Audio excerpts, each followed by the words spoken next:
दोस्तों, ओखला हेडलाइंस में आपका इस्तकबाल है। मैं हूं शहाबुद्दीन याकूब।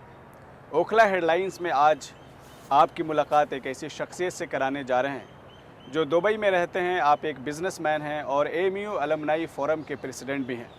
आप सब जानते हैं कि दिल्ली में इस वक्त इलेक्शन हो रहा है और ख़ास तौर से जामिया नगर के इलाके में बहुत गहमा गहमी है। हर शख्स ये चाहता है कि जीत मेरे मुक़द्दर में आए, लेकिन ऐसे में जो आम लोग हैं उनके मसाइल क्या हैं, उन्हें इस मौके पे क्या सोचना चाहिए, उनकी तरजीहात क्या होनी चाहिए, किस शख्स को चुनना चाहिए, किस शख्स को नहीं चुनना चाहिए, और क्यों ज़रूरी है कि हम एक ऐसे शख्स का इंतखाब करें जो हमारे लिए बेहतर हो, कौम के लिए और मुल्क के लिए बेहतर हो। इसी ताल्लुक़ से बात करने के लिए हमारे साथ हैं एसएम कुतुबुर रहमान साहब, जो जैसा कि मैंने आपको बताया कि एएमयू अलमनाई फोरम यूएई के आप प्रेसिडेंट हैं, आज हमारे साथ हैं। तो आइए हम मिलते हैं। और कुतुबुर रहमान साहब, आपका बहुत बहुत खैर मकदम है हमारे प्रोग्राम में, और मैं आपका बहुत शुक्रगुजार हूँ कि आपने मुझे वक्त दिया और आप इस मौके से दिल्ली आए हुए हैं। और तो आप सबसे पहले तो मैं आपसे ये पूछूंगा कि ओखला से आप अपने आप को कैसे कनेक्ट करते हैं, आप कैसे आपका ताल्लुक़ कैसे ओखला से जुड़ा हुआ है? ओखला में अलीगढ़ यूनिवर्सिटी के बहुत सारे लोग रहते हैं। अलीगढ़ और जामिया, ज़ाहिर है कि मैं जब यहाँ स्टूडेंट था तब से यहाँ से लगाव रहा है कि भाई जो भी जब भी हम लोग आते हैं तो यहाँ पर रिश्तेदार भी हैं और दोस्त भी, अहबाब भी हैं। तो इसीलिए ये है, मैं तो मतलब दुबई से आया कि दिल्ली में इलेक्शन है, जाके जो भी अपने लोग हैं उनसे राय मशवरा किया जाए। और जाहिर है कि अभी मुल्क में एक जमहूरियत के लिए मतलब एक अपोजिशन का होना बहुत ज़रूरी है। अभी मतलब भारत सरकार जो भी कर रही है, लेकिन अगर अपोजिशन नहीं होगा तो, क्योंकि जो भी बड़े बुज़ुर्ग हैं वो भी, जवाहरलाल नेहरू भी ये बोला करते थे कि भाई पार्लियामेंट में या असेंबली में जब तक अपोजिशन मजबूत ना हो तो सरकार अच्छा काम नहीं कर सकती है। कभी भी कोई प्रॉब्लम होती है तो अपोजिशन उनको गाइड दे सकती है, और इससे ये है कि सरकार जो काम करेगी वो बेहतर से बेहतर उसका आउटपुट आ सकता है। जी। तो इस मौके से ख़ास तौर से जो ओखला और जामिया नगर का इलाका है, जब आप इस इलाके में आते हैं और इस इलाके से गुज़रते हैं, और आमतौर पे कहा जाता है कि जो मुसलमानों की बस्तियां हैं वो बहुत ज़्यादा गंदी, साफ़ सुथरी नहीं होती हैं, तो ऐसे माहौल में आपको क्या लगता है कि लोग क्या अपने मसाइल से वाकिफ़ हैं, या उन्हें वाकिफ़ कराने की ज़रूरत है कि आपके मसाइल क्या हैं, आपकी तरजीहात क्या होनी चाहिए? जहाँ तक मेरा ख़्याल है, मसाइल हर इंसान जान रहा है लेकिन मसले का हल नहीं पता है। जब मसले का हल मालूम हो जाए, और मैं इसीलिए ये बताना ज़रूरी समझता हूँ कि हिंदुस्तान की पॉलिटिक्स में आम आदमी की एक चिंगारी ऐसी आई है जो हम समझते हैं कि उनको चांस देना चाहिए। अगर हम चांस देते हैं, क्योंकि हमने बीजेपी को भी चांस दिया, हमने कांग्रेस को भी चांस दिया, तो अब ये आम आदमी, जाहिर है कि लास्ट इलेक्शन में वो 49 दिन की सरकार में उन्होंने बहुत कुछ प्रूफ किया है, लेकिन चूंकि उनके पास एक्सपीरियंस नहीं था जिसकी वजह से वो 49 दिन में चले गए। लेकिन अब उनको एक्सपीरियंस हो चुका है, एक चांस देना चाहिए, ये हम लोगों पर फ़र्ज़ बनता है। मैं आह्वान करता हूँ कि आम आदमी पार्टी को, क्योंकि आपने दूसरों को दे चुके हैं तो उससे क्या फ़र्क पड़ा, तो आप इनको दे के भी मान लिया कि कुछ नहीं होगा तो दूसरे क्या कर लेंगे। तो ये जब ये कहते हैं, जैसे कि कल मैनिफेस्टो उन्होंने निकाला, उसमें 70 पॉइंट्स हैं, और मसाइल जो भी आम आदमी से लगा हुआ मसाइल है उसको वो ये कर रहे हैं, तो हमें उनको चांस दे के ये देखना चाहिए कि वो समाज के लिए क्या कर सकते हैं। अगर समाज के लिए कुछ करते हैं तो फिर आगे भी चांस होगा, वरना उनको फिर हम इलेक्शन के जरिए हटाया जा सकता है। कोई ये एंड नहीं है, फिर इलेक्शन आएगा तो उनको देखा जाएगा। लेकिन जो अरविंद केजरीवाल हैं, उनसे बातचीत भी हमारी हुई है, तो ऐसा लगता है कि वो उनके अंदर वो चिंगारी है। देखिए, मैं बार बार कह रहा हूँ कि होनहार बिरबल के चिकने पात, जब वो स्टूडेंट थे आईआईटी के, हमने ऐसा नहीं देखा है कि आईआईटी के स्टूडेंटशिप में, और संडे होता है वो गांव में जाके बच्चों को पढ़ाते हैं। उनका क्या लक्ष्य था? उनकी एक एक्टिविटी है, वो ये उनके अंदर एक बाय नेचर है कि लोगों की मदद करें। वो गांव में जाते थे और गरीब बच्चों को यूनाइट करते थे, गार्जियन को यूनाइट करते थे और उनकी तालीम कराते थे। जब वो कमिश्नर हुए, इनकम टैक्स कमिश्नर, तो उस ज़माने में एनजीओ चलाते रहे। रात के अंधेरे में कोई कमिश्नर पोल पर नहीं चढ़ेगा, वो पोल पर चढ़ के बैनर बांधते थे रात के अंधेरे में। इससे अंदाज़ा लगता है कि उनके अंदर एक ऐसी चीज़ें हैं, एक ऐसी शक्ति है। लेकिन जहाँ तक ओखला की बात है, ये तो हमें बात समझ में आ रही है कि अगर दिल्ली की अगर हम बात करते हैं तो दिल्ली में एक ऐसा लग रहा है कि अरविंद केजरीवाल की हुकूमत आ सकती है। लेकिन ओखला में जो फ़ाइट है वो अब हम देख रहे हैं कि एक तरफ बीजेपी है, एक तरफ आसिफ मोहम्मद खान है और एक तरफ एमानुतुल्लाह हैं। तो इनमें से एमानुतुल्लाह के ताल्लुक़ से लोगों की एक अपनी सोच है, आसिफ मोहम्मद खान के ताल्लुक़ से अपनी एक सोच है। लेकिन जो एक फ़र्क है दोनों में वो ये है कि आसिफ मोहम्मद खान को इससे पहले 2 चांस मिल चुका है, एमानुतुल्लाह पहली बार आ रहे हैं। तो इन दोनों में जब आप तकाबुल करते हैं, जब आप मुआजना करते हैं, तो इस इलाके के लिए अब जैसे आम आदमी पार्टी की तरफ से जो अमानतुल्लाह है वो ज़्यादा बेहतर हैं या आसिफ मोहम्मद खान अपनी शख्सियत की वजह से बेहतर हैं? देखिए, जब आप इलेक्शन में जाते हैं तो शख्सियत नहीं देखें, शख्सियत से ज़्यादा इम्पोर्टेंट है पार्टी। जी, आपको ये देखना है कि हुकूमत किसकी बन रही है। जी, ये पहला फ़र्ज़ बनता है। आप अगर ये चाहते हैं कि ओखला का डेवलपमेंट हो, जी, तो आपको ये देखना होगा जिसकी हुकूमत बने उसका कैंडिडेट आना चाहिए। जी, जी, अगर हुकूमत बन रही है बीजेपी की, तो बीजेपी के कैंडिडेट आए तो बेहतर है। जी, अगर आम आदमी का है तो आम आदमी का है। लेकिन कांग्रेस अपने पिछले कारगुजारी से, जो पिछले 10 साल उन्होंने सेंटर पर हुकूमत की और उसकी जो कारगुजारी हुई, तो एमपी के इलेक्शन में आपने हाल देख ही लिया। तो अभी भी कोई उम्मीद नहीं है कि वो दिल्ली में कामयाब हों, क्योंकि फाइट है बीजेपी और आम आदमी के बीच में। तो हमारी सोच जो है, हमारी जो सोच है, ये बिल्कुल थोड़ा सा डिफरेंट है कि भाई या तो आप आम आदमी को वोट दें या बीजेपी को वोट दें। तीसरी फोर्स को वोट देने का मतलब है कि उनको आप चांस देते हैं कि अपने नंबर गेम में वो अपना रेट लगा सकते हैं। उससे आपका कोई फ़ायदा होने नहीं जा रहा है। उनका फ़ायदा जो कैंडिडेट हैं, चाहे वो किसी पार्टी, मैं किसी पार्टी किसी शख्सियत के बारे में कुछ नहीं बोलना चाहता हूँ। मैं ये बोलना चाहता हूँ कि अगर आप ऐसे फोर्स को आप वोट देते हैं जिसकी नुमाइंदगी नहीं होनी है, इसका मतलब ये है कि वो अपना, अगर किसी को मदद करना है आउटसाइड और इनसाइड, या कोई पार्टी ज्वाइन करना है, तो उनका एक रेट होगा जिसका करोड़ों में वो बार्गेन कर सकते हैं। तो इसके लिए अगर आपको वोट देना है तो बहुत अच्छी बात है। और अगर आप चाहते हैं, इस इलाके में जो सबसे बड़ा मसला जो मुझे दिखाई दे रहा है वो ये है कि ये कहा जाता है कि ओखला जो मुस्लिम इंटेलेक्चुअल्स हैं उनका हब है, तमाम एजुकेटेड लोग रहते हैं।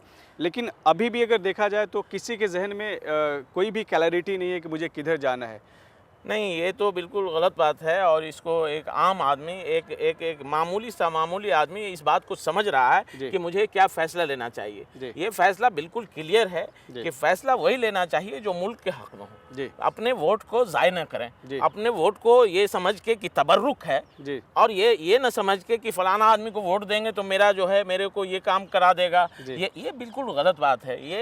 ये ऐसा नहीं होना चाहिए। वोट ये ऐसे आदमी को दें जो कि पावर में आ सकता है। और जब आप सरकार देखिए, 2 सरकार यहाँ बनने जा रही है, बिल्कुल क्लियर है। या तो ज़्यादा चांस है कि जैसे कि मैं आया 2 दिन से, ये अंदाज़ा लग रहा है कि आम आदमी की सरकार बनने जा रही है।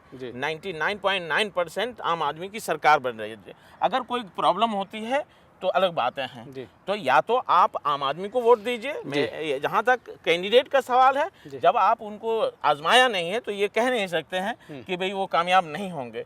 जो भी आम आदमी के कैंडिडेट हैं उनका भी अच्छा रोल है और वो ये रखते हैं, जैसा कि लोगों ने बताया मुझे, मैं तो यहाँ रहता नहीं हूँ, कि वो एक अच्छा पावर है उनके अंदर वो चिंगारी है जो एक नेता के अंदर होनी चाहिए। तो वो कामयाब ज़रूर होंगे। तो या तो भाई मेरा ये कहना है, या तो आप आम आदमी को वोट दीजिए या फिर बीजेपी को दीजिए। अपने वोट को ज़ाय करके किसी को बिचौलिया बनाने की ज़रूरत नहीं है।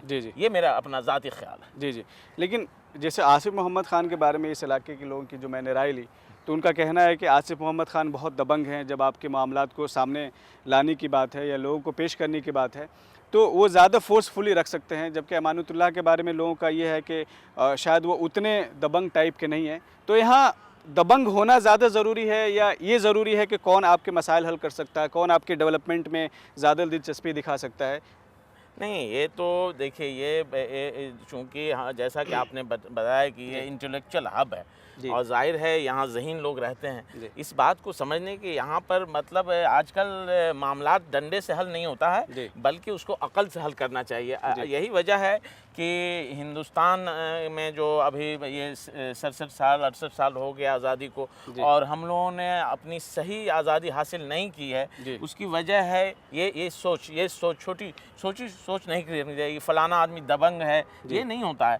हमें ऐसे इंसान को लाना चाहिए जो कि मतलब अच्छे से काम कर सके। अगर किसी नए आदमी को आप ला रहे हैं और पहले ही से ये सोच लिया कि ये आदमी ठीक नहीं है, तो ये गलत बात है। आप उनको चांस दीजिए, और ऐसी पार्टी जिसका बेस, कल जैसे कि अरविंद केजरीवाल साहब ने अपना मैनिफेस्टो दिखाया है और उसमें उन्होंने 70 पॉइंट्स में माशरा के हर तरह की जो भी कमियां हैं, देखिए मतलब उनकी जो ये है बिल्कुल ये नहीं है, इनजस्टिस के अगेंस्ट है, जस्टिस होना है, चाहे वो किसी भी कौम का हो। मैं कतई इस बात की चर्चा नहीं करना चाहता हूँ कि ये मुस्लिम है, ये गैर मुस्लिम है, ये क्रिश्चियन और ये सिख। नो भाई, हमें भारत को अगर अच्छा करना है, भारत को अच्छा देश बनाना है, महान देश बनाना है, तो हमें किसी जात पात पर नहीं चलना चाहिए, बल्कि जो इंसान काम करता है, जो इंसान प्रोग्रेस करता है, उसको सपोर्ट करना है। हमने जैसा कि अभी भारत सरकार में एक बड़ी पार्टी आई है, वो काम करें, अभी 7-8 महीने हुए, उनका रिजल्ट नहीं आया है, हम लोग उम्मीद करते हैं कि वो रिजल्ट दें।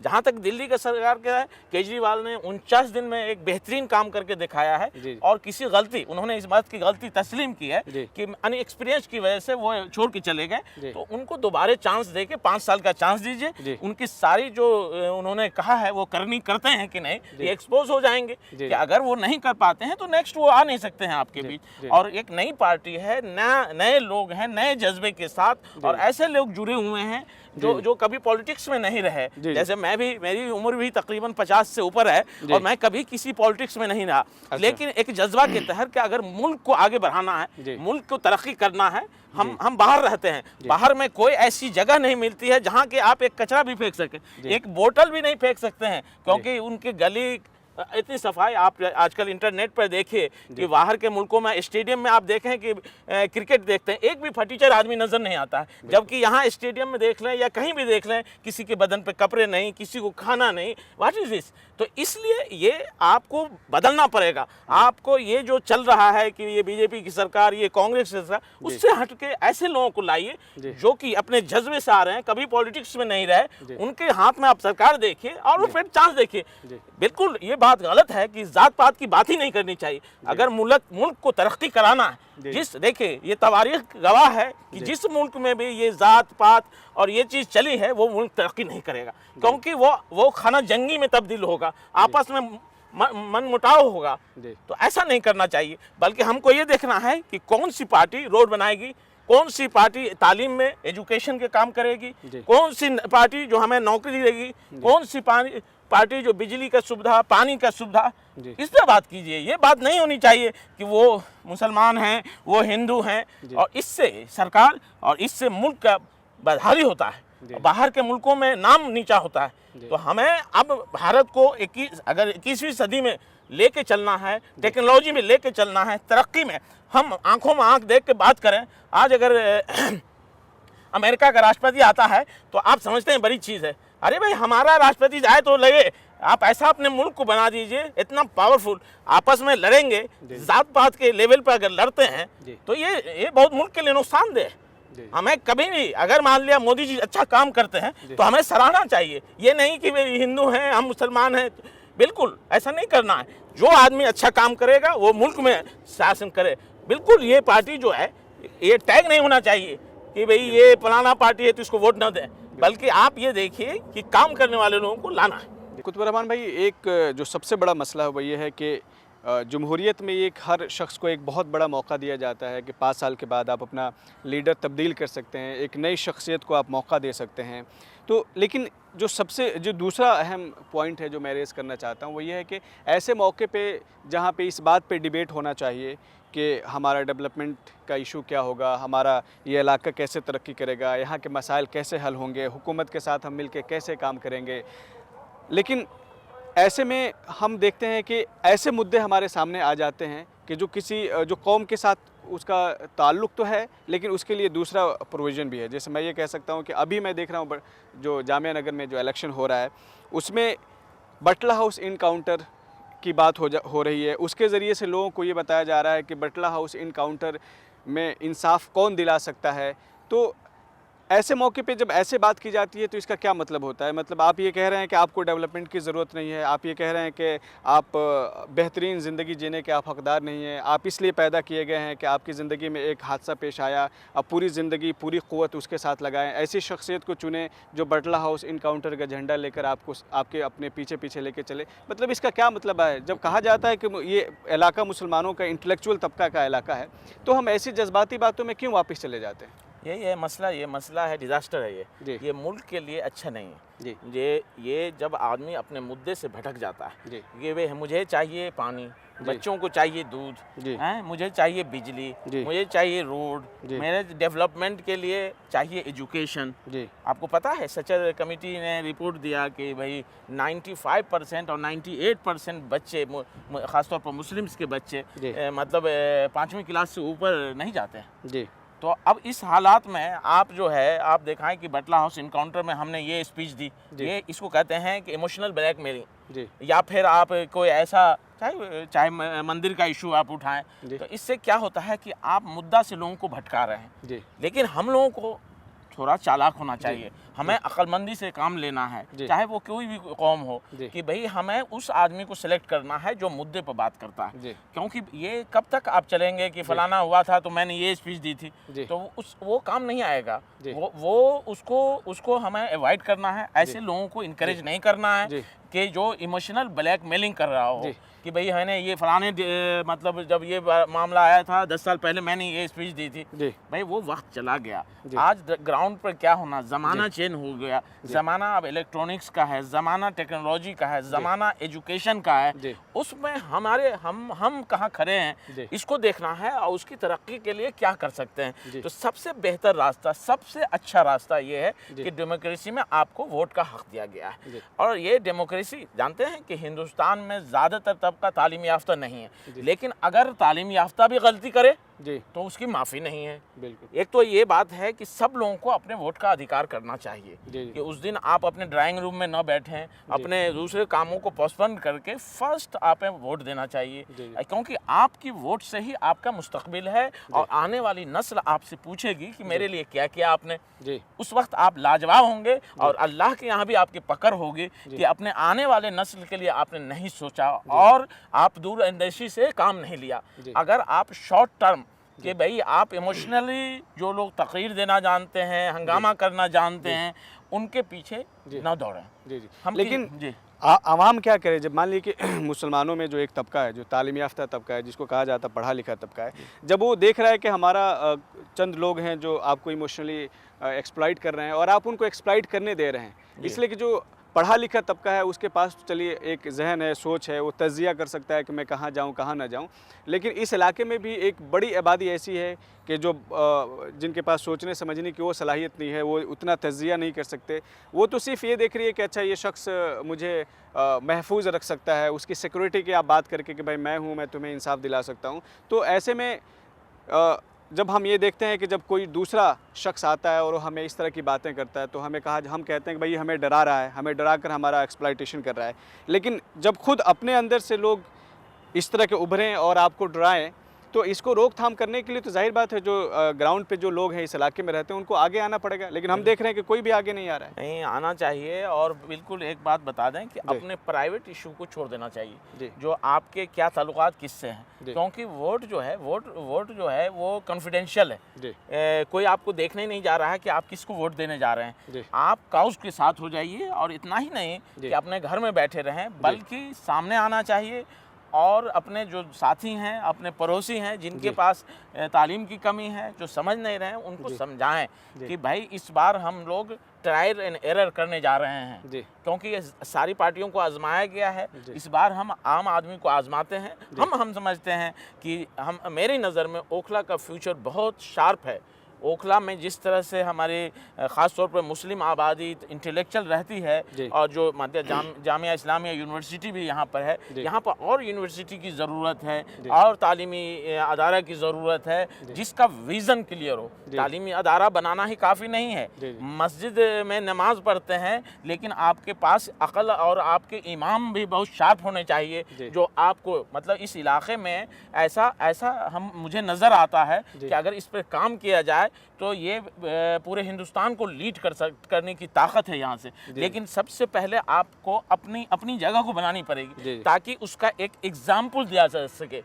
मैं देखिए, मैं बाहर तकरीबन 20-22 साल से मैं बाहर में हूँ और बाहर के मुल्क को मैंने बताया भी। एक बार मैं सफ़र कर रहा था और हमारे मोहतरम रविशंकर साहब मेरे साथ एरोप्लेन में थे। वो जब तक इलेक्शन, पार्लियामेंट के इलेक्शन से पहले की बात है, तो मैंने एक सवाल उनसे पूछा कि बताइए आप दुबई गए थे, कैसा लगा आपको? भाई ब्यूटीफुल, बहुत ही अच्छा मुझे लगा। तो मैंने कहा कि आपने कहीं कोई गंदगी पाई? तो बिल्कुल नहीं। आपने देखा कोई भी रात के 2 बजे लड़कियां वहां घूम रही हैं, कोई भी महिला पर अत्याचार नहीं हो रहा है? तो बिल्कुल नहीं हो रहा है। हमने कहा कि वहाँ तकरीबन सैकड़ों मुल्क के लोग रह रहे हैं, किसी को खौफ नहीं, किसी को खौफ नहीं। मैंने कहा वहाँ हिंदू, मुसलमान, सिख, ईसाई सब लोग हैं, क्या वो डरते हैं? हमने उनसे बताया कि वहाँ पर चौतराम ग्रुप है, वहाँ पर जशनमल ग्रुप है, वहाँ पर बहुत सारे मतलब हमारे सिंधी भाई, गुजराती भाई, जिनका पूरा गोल्ड मार्केट है। क्या कभी उनको डर हुआ कि उनका कोई लूट के ले जाएगा गोल्ड मार्केट? तो नहीं। वजह क्या है? वजह हमारे हुक्मराने को बदनीयती नहीं होनी चाहिए। हमारी अगर हम स्टेट खुद 2 नज़र रखेगा तो प्रॉब्लम है।